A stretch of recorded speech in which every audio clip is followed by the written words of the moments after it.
우리 주님의 은혜와 평강이 영과 진리로 예배하는 모든 성도님들께 넘치기를 원합니다.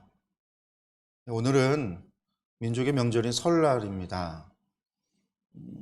떨어져 살던 가족들이 모이는 날이죠. 특히 자녀들은 부모에게 세배를 하고 부모님들은 자녀들에게 한 해 동안 잘 살아가라 라고 하는 그런 덕담을 합니다. 그래서 오늘은 계속해오던 신명기 강해가 아니라 새해의 덕담과 같은 말씀을 전하려고 말씀을 준비를 했습니다. 그래서 특별히 오늘 마태복음에 나오는 팔복에 관한 말씀을 보았습니다. 오늘 복이라고 하는 것은요, 언제 들어도 좋고 또 받고 싶습니다. 예전 우리나라는 설날이 되면 새 복조리를 준비를 해서 벽에 걸어 놓았었죠. 또 이제 섣달 금음이나 설날에 그렇게 하는데 복을 많이 받는다라는 의미가 있었어요. 그래서 복조리를 걸어 두었었습니다. 중국 사람들은요, 붉은색 종이에 금색 글자로 큼지막하게 복자를 써서는 대문 앞에 거꾸로 붙여 놓습니다. 복이 하늘에서 내려온다라고 생각을 했기 때문이죠. 그래서 하늘에서 내려와서 집으로 들어온다라고 생각을 해서 복을 거꾸로 붙여 놓습니다. 이처럼 새해가 되면 다들 복을 받기를 바라고 또 새해에는 복이 넘치기를 원합니다. 그래서 인사도 새해 복 많이 받으세요 라고 하는 인사를 하죠. 그런 인사를 들으면 괜히 기분이 좋아져요. 실제로 그런 인사를 받는다고 해서 우리가 뭐 복을 많이 받거나 그 인사 받았다고 해서 가서 복권 사면 당첨되거나 그런 일은 없는데, 그럼에도 그런 소리 자체가 우리를 좀 기분 좋게 하죠. 그렇습니다. 사람이 하는 이런 복을 빌어주는 말도 귀에 즐겁습니다. 하물며 전능하신 하나님께서 우리에게 복을 주신다라고 한다면 이보다 더 큰 기쁨과 즐거움은 없을 겁니다. 그렇게 성경의 많은 말씀 중에서도 사람들은요, 이 마태복음의 산상수훈의 말씀을 좋아하죠. 특히 산상수훈의 서론부에 해당하는 도입부에 해당하는 말씀, 오늘 우리가 읽은 팔복이라는 말씀을 좋아합니다. 그래서 말씀의 이름 자체도 팔복이라고 부릅니다. 하지만 본문을 보면은요, 사실 팔복은 아니에요. 복이 9가지입니다. 구복이에요. 3절에서 10절까지가 우리가 팔복이라고 부르는데 11절과 12절 역시 복에 대한 말씀입니다. 즉 예수님으로 말미암아 박해를 받을 때 복이 있다라는 거죠. 그래서 이 구복이지만 8번째 복, 의로 말미암아 박해받는 것과 중복이 된다고 해서 그저 그냥 팔복이라고 부르는 거예요. 이 오늘 말씀을 이해하기 위해서는 우리가 먼저 산상수훈 전체의 주제가 무엇인지를 알아야 돼요. 그러니까 이제 팔복만 떨어뜨려 놓고 보면은 말씀을 오해할 여지가 있다라는 거죠. 산상수훈 전체가 이야기하고자 하는 바가 무엇이냐? 예수님께서 산에 올라 제자들에게, 사람들에게, 무리들에게 하셨던 말씀은 하나의 주제를 가지고 말씀을 전했기 때문에 그 설교의 일부 부분, 특별히 이제 서론에 해당하고 도입에 해당하는 이 팔복에 대한 말씀은 산상수훈 전체 안에서 살펴볼 필요가 있어요. 특별히 5장 17절부터가 산상수훈의 본론이에요. 그리고 7장 21절에서 27절까지가 산상수훈의 결론입니다. 그러면 이 산상수훈의 주제가 뭐냐? 그 주제는요, 하나님의 나라, 천국에 관한 겁니다. 5장 17절부터 7장 20절까지의 본론의 내용이 무엇이냐면 바로 하나님 나라의 규범이 무엇이냐라는 거예요. 하나님 나라, 천국의 법이 뭐냐라는 거예요. 그래서 천국의 규범, 그 율법과 의에 대한 설명이 산상수훈의 본론이에요. 그래서 그 결론에 무엇이라고 결론을 맺냐면 천국에 들어갈 수 있는 사람, 하나님의 나라에 들어갈 수 있는 사람은 주여 주여 하는 사람이 아니라 하나님의 뜻을 따르는 사람이다. 이렇게 결론을 맺죠. 이러한 산상수훈에서 하나님의 나라에 대한 설명을 하면서 그 시작하는 부분에서 팔복과 함께 소금과 빛의 비유가 있거든요. 이것은 결국 하나님 나라의 백성이 누구인가라고 설명하고 있는 겁니다. 즉 하나님의 나라에 대한 설명을 하면서 먼저 하나님 나라의 백성은 어떤 사람들인지, 누가 하나님 나라의 백성이고 그들은 어떤 특징이 있는지를 먼저 밝히면서 시작을 하는 거예요. 그리고 나서 본론에서 그들이 지켜야 될 규범과 그들의 삶에 대해서 이야기하는 것이고, 최종적으로 그러한 삶을 사는 사람만이 천국에 들어갈 수 있다. 하나님 나라에 들어갈 수 있다라고 결론을 맺는 겁니다. 그러므로 팔복의 말씀은 복에 어떤 종류의 복이 있고 어떻게 하면 그러한 복을 받을 수 있는가, 이러한 것을 알려주는 말씀이 아니라 하나님 나라의 백성의 정체성이 무엇인지, 그 백성의 본질이 어떠한 것인지를 말하고 있는 겁니다. 그럼 여러분들, 하나님 나라의 백성의 정체성, 그들의 본질은 무엇일까요? 먼저 이 백성의 본질을 살펴보기 전에 먼저 예수님께서 말씀하시는 복이라는 것이 무엇인지를 우리가 좀 생각해 볼 필요가 있어요. 왜냐하면 이것이 우리가 생각하는 것과 차이가 있기 때문이죠. 그래서 팔복에서 말하는 복이라는 것이 무엇이냐? 그것들은 다음과 같습니다. 천국이 그들의 것이다. 위로를 받을 것이다. 땅을 기업으로 받을 것이다. 배부를 것이고 긍휼히 여김을 받을 것이고 하나님을 볼 것이고 천국이 그들의 것이며 하늘에서 상이 큼이다라는 거죠. 그런데 이게 예수님께서 말씀하신 팔복이에요. 8가지 복. 그런데 이 가운데 우리가 생각하는 이 땅에서 누리는 부귀영화, 사실 이게 우리가 생각하는, 세상이 생각하는 복이잖아요. 세상에서 말하는 복이란 이 땅에서 장수하며 부귀영화를 누리는 것이 세상의 복인데, 이러한 부귀영화와 연관지을 수 있는 것은 사실 몇 가지 없어요. 2가지, 땅을 기업으로 받을 것과 배부를 것. 이 2가지가 어떻게 보면 부귀영화 혹은 재물과 관련이 있어 보이죠. 그 외의 것은요, 살아서 누리는 복이나 살아서 누리는 물질이 아니에요. 전부 다 죽음 이후에 소유하게 될 천국에 관한 것들이에요. 부귀영화와 관련된 물질과 아무 상관이 없는 위로와 긍휼, 이러한 것에 관한 거예요.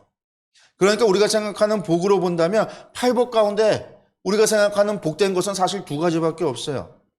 그런데 왜 나머지 것들을 복이라고 하는 것일까? 예수님께서는 그것들이 복이다라는 거예요. 앞서 제가 산산수훈이 천국과 관련된 설교이고 팔복은 그 서론에 해당하는 것이라고 말씀을 드렸죠. 그렇기 때문에 이 팔복 또한 모두 천국과 하나님의 나라와 관계가 있는 겁니다. 더 정확하게 말하면요, 천국에서 누리게 될 복의 모습을 말하고 있는 거예요. 사실 이 8가지 복은요, 다르게 표현이 되었지만 모두 천국에서 소유하게 될 것이라는 의미가 담겨 있는 겁니다. 그래서 천국이 그들의 것, 하나님을 볼 것, 또 천국이 그들의 것, 하늘의 상이 크다. 이건 모두가 천국에서 누리게 될 것을 말하고 있는 거죠. 직접적으로. 그러니까 이것은 세상에서 누리게 되는 부귀영화와는 아무 상관이 없습니다. 또 위로를 받는다, 긍휼히 여김을 받는다 라고 하는 것은요, 세상에서 금방 사라질 위로와 긍휼이 아니에요. 이것이 복인 이유는 하나님의 위로, 하나님의 긍휼함을 받기 때문이죠. 이것은 금방 사라질 것이 아니라 영원한 위로이고 영원한 긍휼입니다. 이러한 위로와 긍휼은요, 모두 마지막 종말의 심판을 통과하여 하나님 나라에 들어감으로 얻게 되는 거예요. 영원한 하나님의 위로를 통해서 더 이상 슬픔도 아픔도 고통도 없는 그 나라에서 누리게 될 평안을 이야기하는 거죠. 하나님의 긍휼을 통해서 영원한 긍휼하심을 통하여 우리는 그 천국에서 영원한 안식을 얻게 되는 거죠. 그러니까 이것도 천국에서 누릴 복에 관한 말씀이에요. 마지막으로 우리가 부귀영화, 세상에서 누릴 복이라고 생각하는 이 땅을 기업으로 받을 것이라는 말씀은요, 어떻게 보면 이 세상에서 누릴 부귀영화처럼 보이잖아요. 근데 이 말씀을 보면 떠오르는 것이 있어요. 우리는 잘 떠오르지 못하지만 이스라엘 사람들은요, 이 말씀 듣자마자 떠오르는 게 있어요. 그게 뭐냐면 아브라함이에요. 아브라함이 받은 복이 떠오르는 거죠. 왜요? 하나님께서 그에게 땅을 기업으로 주셨고 그것이 이스라엘에게 내려온 가나안 땅이 그들의 기업으로 일평생을, 수천 년을 믿고 살아왔으니까요. 그러니까 이 말씀을 보면요, 아브라함을 이야기하지만 그러면 우리는요, 이 아브라함이 누렸던 물질과 연관지어 버리죠. 우리는 그렇게 생각을 해요. 아브라함이 누렸던 물질, 그 땅, 재산, 재물, 이것처럼 우리도 복을 받아서 이 땅에서 부귀영화, 아브라함과 이삭과 야곱, 그들에게 주셨던 하나님의 약속, 특별히 이삭이 받았던 100배의 복, 그런데 이런 것들을 우리가 생각을 합니다. 그러나 이스라엘의 기업으로 받았던 땅은요, 그 이스라엘은 천국의 모형일 뿐이에요. 가나안 땅이 약속의 땅이고 하나님께서 주시겠다고 하셨던 땅이지만 그 땅이 영원한 본향이 아니란 말이에요. 영원한 기업은 하나님의 나라인 거죠. 진정한 기업으로 받은 땅은요, 이 세상의 시온성 예루살렘이 아니라 하나님의 나라 천국입니다. 그러니까 팔복에서 말하고 있는 복이라는 것은 모두 하나님의 나라 천국을 지칭하고 있는 것임을 우리는 알 수 있어요. 뿐만 아니라 이것을 소유한다라는 것은요, 결국 요한계시록에서 보여주고 있는 최후 심판 이후에 새 하늘과 새 땅, 새 예루살렘에서 얻게 되는, 누리게 되는 것임을 알 수 있습니다. 그럼 여러분들 이러한 천국을 소유한 사람들은 누구입니까? 그들은 천국 백성, 참된 하나님의 백성입니다. 그러므로 팔복의 말씀은 팔복을 소유하는 사람들, 곧 참된 하나님의 백성이 누구인지, 하나님 나라의 백성의 본질이 무엇인지를 알려주는 말씀인 거예요. 그러면 이 각각의 말씀 속에 나타나는 천국 백성이 어떤 사람인지를 우리가 살펴보겠습니다. 먼저 3절의 말씀입니다. 심령이 가난한 자는 복이 있나니 천국이 그들의 것이며. 아멘. 심령이 가난한 자가 하나님의 백성이다라고 말씀하고 있습니다. 그런데 이것은요, 물질적인 가난이 하나님의 백성이 되는 조건이다라는 것은 아니에요. 심령이 가난하다라는 말에서 가난이라는 말은요, 히브리어로는 날이라고 하는 표현을 했는데 그 뜻이 뭐냐면 자립할 수 없는 이라는 뜻이고요. 또 무엇인가에 의존할 수밖에 없는, 무엇인가에 매달리고 의존하다, 이러한 의미가 있습니다. 그렇기 때문에 구약에서 가난한 자는요, 기업 무는 자의 도움이 없이는 살아갈 수 없는 사람들, 가난한 자는요, 이웃의 도움을 통해서 살아가는 사람들이에요. 그래서 율법에서 하나님께서 무엇을 정했어요? 추수할 때도 이삭이 땅에 떨어진 걸 줍지 않도록 했죠. 이미 지나간 추수했던 자리에는요, 돌아가서 다시 추수하지 않도록 했어요. 담가에 있는 것들은요, 추수하지 못하도록 했어요. 왜 그랬어요? 가난한 사람들이 들어와서 땅에 떨어진 이삭을 줍고 남겨진 것들을 추수하고 가에 있는 것을 추수해서 그들도 먹고 살아갈 수 있도록 하기 위해서. 그래서 이 사람들은요, 가난한 사람들, 의존하는 사람들이었죠. 이처럼 심령이 가난하다라는 말은요, 그러니까 물질의 문제가 아니라 심령이 가난하다. 심령이 의존해야 된다라는 얘기잖아요. 심령이 누군가를 의존해야 돼요. 누구에게요? 영적으로 부족해서 영적으로 누군가에 의존하지 않고는 살아갈 수 없다라는 거예요. 다른 말로 이야기하면요, 결국은 하나님 없이 살 수 없는 사람들이라는 뜻이에요. 우리의 심령이 가난해서, 내가 영적으로 가난해서 영적으로 무엇인가를 의존해야 되는데 영적으로 귀신을 의존하겠어요? 사단을 의존하겠어요? 내 영혼이 하나님을 갈망하고 하나님을 의지하고 하나님 없이는 살 수 없는, 하나님만을 의지하는 그런 사람이다라는 거예요. 근데 여러분들 이것을 다른 말로 이야기하면요, 하나님 없이는 살아갈 수 없다라고 하는 것이 성경이 말하는 뭐라고 그랬죠? 제가 겸손이라고 그랬잖아요. 겸손이라는 말은요, 하나님 없이는, 피조물이 창조주 없이는 살아갈 수 없음을 고백하고 인정하는 것. 결국은 심령이 가난한 자는 그런 사람이 하나님을 의지하고 하나님을 전적으로 의존하며 경건하게 살아가는 사람들. 그렇기 때문에 3절의 말씀을요, 이렇게 바꿔볼 수 있어요. 하나님만을 의지하는 사람이 천국을 소유할 수 있습니다. 그리고 참된 천국 백성이란 다른 말로 이야기해서 결국 하나님만을 의지하는 사람이다라고도 할 수 있는 거죠. 여러분들, 그런 사람이 복이 있다라는 거예요. 두 번째 복은요, 4절의 말씀입니다. 4절의 말씀 보겠습니다. 애통하는 자는 복이 있나니 그들이 위로를 받을 것이며. 아멘.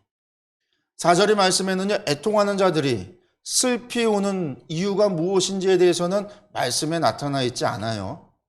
그냥 애통하는 자라고만 해요. 이 사람들이 뭐 때문에 애통하는지 얘기하지 않잖아요. 그런데 하나님의 위로를 받는다고 그래요. 그러면 하나님의 위로를 받는 애통, 그 슬픔이란 어떤 걸까요, 여러분들?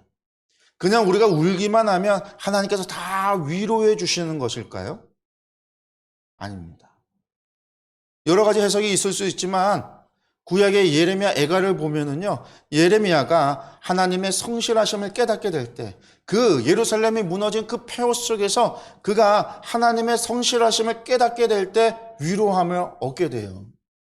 아침마다 새롭고 늘 새로우니 하나님의 성실하심이 영원 무궁하도다 라고 하는, 비록 우리가 범죄해서 하나님께 심판받아 멸망하였지만 하나님의 약속은 70년의 약속, 다시 회복시키신다는 약속이 성실히 이루어질 거라는 하나님의 성실하심으로 말미암아 하나님의 그 약속도 변치 않고 반드시 우리를 회복시킬 것이다 라는 사실을 깨닫게 되면서 위로함을 받게 됩니다. 그런데 이것을 바꿔 말해보면요, 하나님은요, 신앙을 위해 고난받고 애통하는 사람을 위로하는 거예요. 즉 믿음으로 인해서 고난과 박해 혹은 환난과 시험을 받는 사람들, 그런 사람들이 하나님 앞에서 슬피 울 때에 하나님께서 위로하신다라는 거죠. 그러므로 하나님의 참된 백성이란 어떤 사람입니까? 믿음으로 인하여 세상에서 환난과 시험을 당하고 고난을 받을 뿐만 아니라 나아가 박해까지 받는 사람들, 여러분들 그런 사람들이 하나님의 참된 백성이라는 거예요. 그리고 그러한 사람들이 하나님 앞에 나아가 눈물로써 기도하며 하나님께 부르짖는 자들, 그들이 하나님의 백성이다라는 거예요. 그리고 그들이 천국에서 영원한 위로를 받게 되는 겁니다. 성도 여러분, 믿음 생활을 하면서 믿음 때문에 시험에 들고 고난을 당한 적이 있습니까? 억울하게 참고 또 참아야 했던 적이 있습니까? 여러분들 그로 인하여 흘린 여러분의 눈물이 있다라고 한다면요, 여러분들 그 눈물이 여러분이 하나님의 백성이라는 증거가 된다라는 사실을 믿으시기 바랍니다. 그로 말미암아 기뻐하시기 바랍니다. 그 눈물로 인하여 하나님께서 여러분들을 위로하여 주실 겁니다. 5절에는요, 세 번째 복에 관해서 말합니다.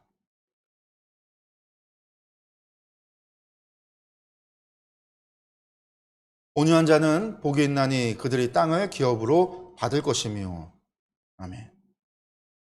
세 번째 복은 땅이라고 하는 구체적인 물질이 제시되기 때문에 사람들이 매우 좋아하는 말씀이에요. 많은 사람들은요, 이것을 구약의 이삭과 연관지어서 이야기합니다. 왜냐하면 이삭이 블레셋과의 우물 문제에 있어서 다투지 않고 피했어요. 우물을 내주고 피하고 또 피하고. 그런데 결과적으로는 이삭이요, 100배의 복을 얻게 됩니다. 어마어마한 복인 거죠.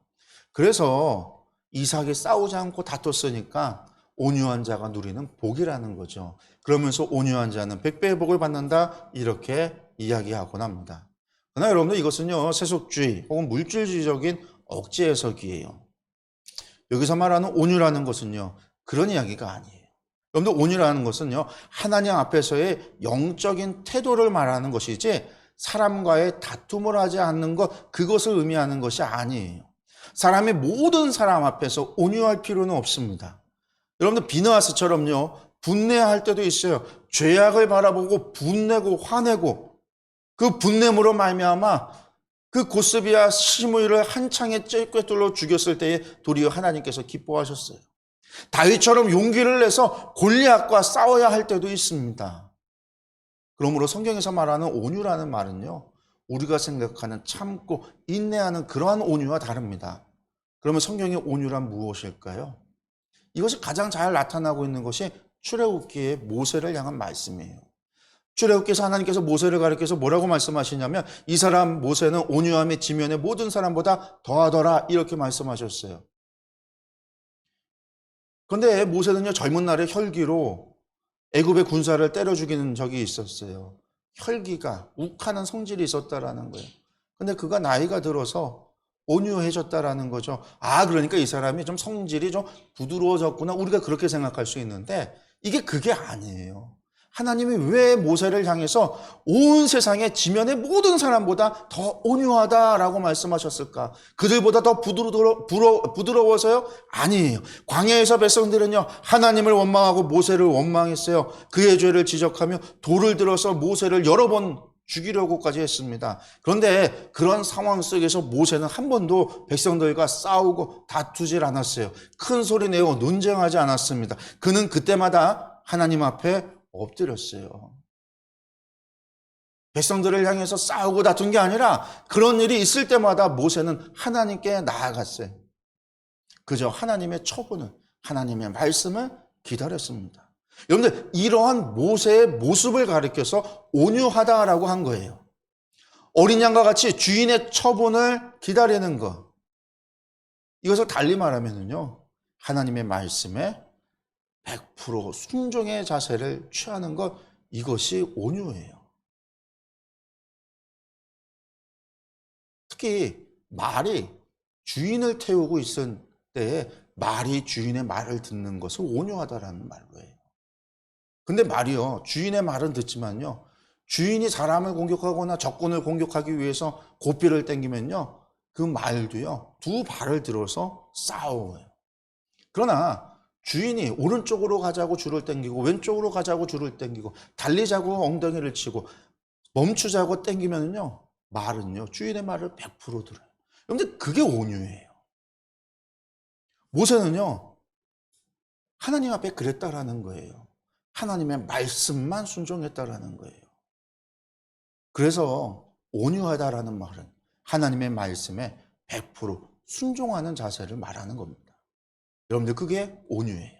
즉 하나님의 백성은 하나님의 말씀에 100% 순종합니다. 그러한 사람이 참된 천국 백성, 천국을 기업으로 받는다라는 거예요. 네 번째 복입니다. 6절의 말씀입니다. 의에 줄이고 목마른 자는 복이 있나니 그들이 배부를 것이며. 그런데 세상의 기준으로 배부르기 위해서는 어떻게 살아가야 할까요? 계산적으로 행동해야 합니다. 때로는 정직하게 행동하지 말아야 할 때도 있죠. 장사를 해도 정직하게 세금 신고 다 하면서 장사를 하면은요, 돈을 벌 수 없다고 이야기들을 해요. 그래서 장사하는 사람 치고 정직한 사람이 없다고 이야기하죠. 그래서 뭐 거짓말이 있잖아요. 나 다 손해 받고 파는 거야. 손해 받고 파는 거는 절대 없다라는 거. 세상에 공짜가 없다라고 하는 말과 함께 손해 받고 판다라는 말도 없다라는 거. 장사하는 사람 치고 정직한 사람이 없다는 거죠. 그것이 세상의 방식이에요. 하지만 천국 백성은요, 의에 줄이고 목마른 자입니다. 의에 줄인 자들. 여러분들, 여기서 의라는 것이 무엇이죠? 하나님의 거룩이에요. 이 거룩을 얻을 수 있는 방법은요, 하나님의 율법에 순종하는 길밖에 없습니다. 이후에 예수님께서 말씀하시는 천국 백성이 지켜야 될 하나님의 규례, 법도 그것을 지키는 길밖에 없어요. 예수님은 산상수훈 본론에서 구약의 율법을 지켰느냐 지키지 않았느냐를 넘어서서 우리의 마음으로 생각으로 행한 모든 것이 죄다라고 말씀합니다. 세상의 모든 사람은 이러한 정죄로부터 아무도 자유로울 수 없어요. 우리 모두는 예수님의 기준으로 보면 다 죄인입니다. 하지만 그럼에도 의를 지키기 위해서 애쓰는 사람들이 있습니다. 세상의 방식으로는 어리석어 보일 수 있어요. 손해보는 인생입니다. 그럼에도 마음으로, 생각으로도 의를 지키기 위해서 정직하게 행동하는 이들이 있다라는 거예요. 그렇게 하나님의 말씀을 지켜 순종하고자 애쓰는 사람들, 그런 사람을 의에 줄이고 목마른 자라고 말합니다. 그렇습니다. 하나님의 참된 백성은 공의를 행하고 정의를 행하는 사람들입니다. 세상에서 의를 행하기 위해서 부단히 애쓰고 노력하는 사람들입니다. 그러한 사람이 세상에서는 손해를 보고 가난할 수 있으며 하나님 나라에서는요, 예비된 면류관을 받고 영원한 생명수를 마시며 영원한 복을 누리며 살게 되는 겁니다. 다섯 번째 복은 7절의 말씀입니다. 긍휼히 여긴 자는 복이 있나니 그들이 긍휼히 여김을 받을 것이며. 아멘. 성도 여러분, 긍휼히 여긴다는 것은 무슨 말일까요? 앞뒤 다 자르고 긍휼히 여기는 자라고 하니까요, 우리가 무슨 소리인지 몰라요. 가난한 사람을 긍휼히 여기는 자라는 말인지, 오늘날 같은 시대에 동물들을 긍휼히 여긴다라는 것인지, 자녀들을 긍휼히 여긴다라는 것인지, 혹은 믿지 않는 불신앙의 사람들을 긍휼히 여긴다라는 것인지 대상이 나와 있지 않잖아요. 그러나 이 말씀은요, 이스라엘 사람들은 들으면요, 다 아는 이야기예요. 왜? 이것은 구약의 율법에 관한 말씀이거든요. 아까 아브라함, 기업을 받는다라고 이야기했을 때, 이게 무슨 이야기구나, 아브라함의 이야기구나, 그런 것을 이해하고 아는 것처럼 이 말씀도 마찬가지예요. 왜? 율법으로 이웃의 가난함을 긍휼히 여기라고 되어 있거든요. 그래서 긍휼히 여긴다라는 것은요, 내 이웃, 가난한 이웃에 대한 이야기구나, 그들을 긍휼히 여겨야 되는구나 라고 하는 것을 그들은 다 알아들었다라는 거죠. 그러니까 예수님께서 말씀하시지 않아도, 누구를 향한 이야기를 말씀하지 않고 이것이 앞뒤 잘려 있는 것 같아도 그 의미가 그렇다라는 거예요. 여러분들, 이웃의 가난함을 긍휼히 여기는 것, 여러분들 사실 여기에 뭐가 있냐면 기업 모는 법이 있는 거죠. 내 친족 가운데 사업에 실패해서 재산을 잃은 그들을 긍휼히 여겨서 그들의 재산을, 그들의 기업을 되찾아 주는 것. 그런데 이러한 기업 모는 법을 잘 지켜 행함으로 복을 받은 사람이 있어요. 누구예요? 보아스가. 그런 사람이죠. 그래서 보아스와 룻은 다윗의 증조 할아버지, 할머니가 됩니다. 또한 이웃의 가난함을 긍휼히 여기는 것에서 어떤 율법이 나오게 되는 거냐면 이웃을 사랑하라라고 하는 계명이 나오는 거예요. 그러므로 긍휼히 여기는 자라는 것은요, 이웃의 아픔에 함께하는 자, 가난한 이웃을 도와주는 자, 그렇게 이웃 사랑을 실천하는 사람이다라는 의미입니다. 그러므로 7절의 말씀을 바꿔 말한다면 이웃을 사랑하는 자들은 천국에서 영원히 하나님의 사랑을 받게 될 것이다라는 이야기입니다. 누가 하나님 나라의 백성이냐? 누가 참된 천국 백성이냐? 이웃을 사랑하는 자다라는 거죠. 6번째 복음 8절의 말씀입니다. 마음이 정결한 자는 복이 있나니 그들이 하나님을 볼 것이며. 아멘. 마음이 정결한 자란 어떤 사람일까요? 여러분들 생각으로도 마음으로도 죄를 짓지 않는 사람을 가리키는 거죠. 그렇습니다. 산산수훈의 본론에서 예수님께서는요, 음욕을 품는 것만으로도 간음의 죄를 지었다라고 이야기했어요. 친구를 미워하고 친구를 향하여 바보다 이렇게 욕하면요, 그것만으로도 살인죄를 지은 거다라고 말씀하셨어요. 내가 실제로 죄를 짓지 않았어도 마음으로, 생각으로 나쁜 마음, 나쁜 생각을 가졌으면 이미 죄를 지었다라는 것이죠. 그러므로 마음이 정결하다는 것은요, 마음으로, 생각으로도 죄를 지어서는 안 된다라는 말씀입니다. 요한계시록 19장을 보면 어린 양의 혼인잔치가 나옵니다. 이때 혼인잔치에 신부로 준비된 사람들이 입게 되는 옷이 있어요. 세마포 옷이라고 되어져 있는데 이 흰 옷을 가리켜서 성도들의 옳은 행실이라고 말씀합니다. 그렇습니다. 신부는요, 정결해야 합니다. 흠이 있어서는 안 돼요. 그러나 겉만 번지르해서도 안 됩니다. 그 마음도 청결해야 합니다. 신부는 옷뿐만이 아니라 그 마음도 생각도 청결해야 합니다. 그러한 사람만이 어린 양의 신부로 어울리는 사람입니다. 여러분들, 그러한 사람만이 하나님을 볼 수 있습니다. 즉 그러한 사람만이 영원한 하나님 나라에서 살 수 있습니다. 7번째 복은 9절의 말씀입니다. 화평하게 하는 자는 복이 있나니 그들이 하나님의 아들이라 일컬음을 받을 것이며. 아멘. 하나님의 백성은요, 본질상 화평케 하는 사람이죠. 왜 화평하게 하는 사람일까요? 그것은요, 우리 모두가 하나님의 사랑에 빚진 자들이기 때문입니다. 우리가 잘 아는 미국의 흑인 인권 운동을 했던 마틴 루터 킹 목사는요, 그 자신의 연설에서 이런 이야기를 해요. 자신을 죽이려 하는 백인들, 자신의 집에 폭탄을 던지고 자신을 향하여 총을 쏘는 사람들을 미워할 수 없다라고 말합니다. 왜 그러는가? 하나님께서 그들을 사랑하시기 때문에. 사랑에 비친 자신이 하나님께 사랑의 빚을 진 내가 어찌 하나님께서 사랑하시는 그들을 미워할 수 있겠느냐라고 반문합니다. 그렇습니다. 하나님의 사랑에 비친 자들은요, 결코 남을 미워할 수 없습니다. 시기하고 질투하고 증오할 수 없습니다.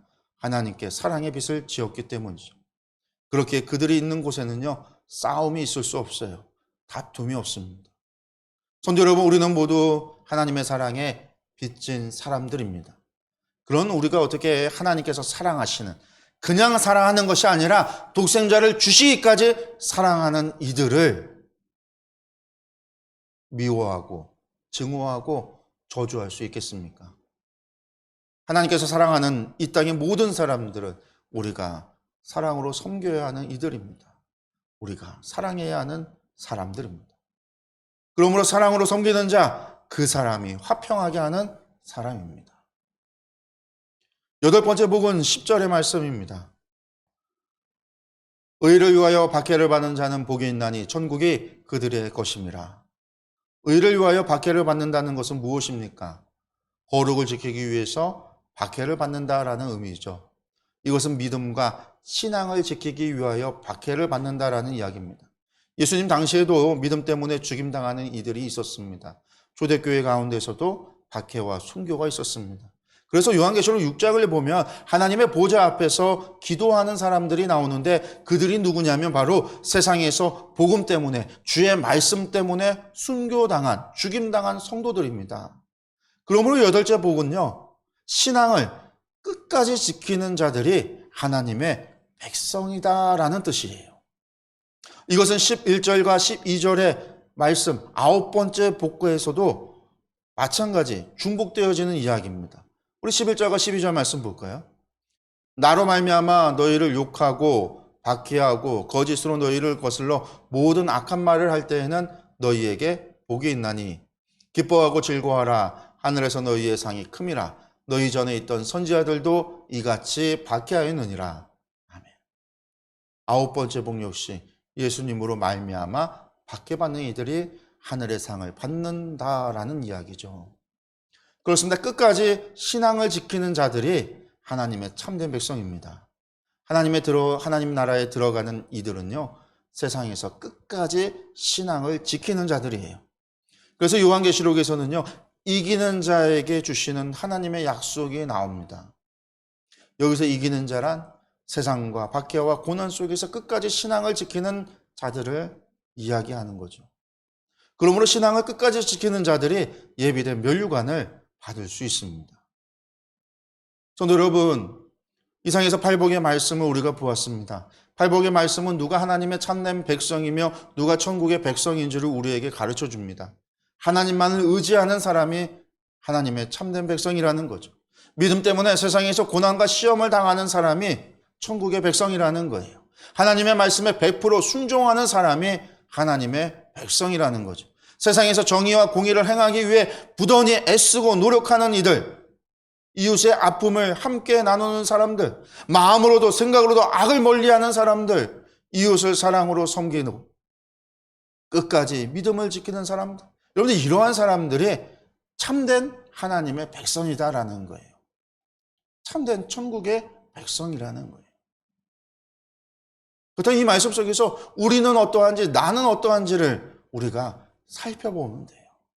사랑하는 성도 여러분, 저와 여러분들이 이러한 백성이 되기를 원합니다. 참된 하나님의 백성이 되기를 간절히 소망합니다. 하나님을 전적으로 의지하십시오. 믿음을 끝까지 지키십시오. 하나님의 말씀에 100% 순종하십시오. 세상에서 행하는 모든 일에 있어서 정의와 공의를 실천하십시오. 이웃과 함께하며 사랑으로 섬기십시오. 그리고 마음으로도 생각으로도 죄를 짓지 마십시오. 이것을 우리의 평생의 기도의 제목으로 삼아서 하나님의 참된 백성으로 살아가는 저와 여러분들이 되기를 간절히 축원합니다. 기도하겠습니다.